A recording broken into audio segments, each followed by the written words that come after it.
మహిళలకు వాళ్ళ హక్కులు, భాష ఏమిటో, ఆ గోళ ఏమిటో, మహిళలకు ఒక వాళ్ళని ఉద్ధరించడం, జీవితంలో వాళ్ళకి ఒక మహిళా యూనివర్సిటీ కానివ్వండి, లేకపోతే మిగతా అన్ని వాళ్ళకి సమాన హక్కులు కానివ్వండి, ఆస్తిలో లేకపోతే ఒక్క ముక్క అర్థం కావడం లేదే. కాంతం, నీకు ఆయన చూస్తుంటే మన చిట్టి గుర్తు రావడం లేదా?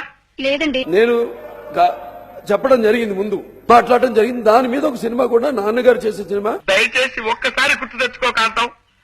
నాన్న చిట్టి అని నువ్వు నోరు తెరిచి అరిచావంటే వాడు కథాపేసి పారిపోతాడు, మనకు మనశ్శాంతి లభిస్తుంది. నేనే నిర్మాతకు చెప్పి ఆ చిత్రం చేయడం జరిగింది. అది పవిత్ర ప్రేమ సినిమా అనుకుంటాను. కష్టం అండి, మన చిట్టి ఎప్పుడు ఇలా కథలు చెప్పి బాధ పెట్టేవాడు కాదు.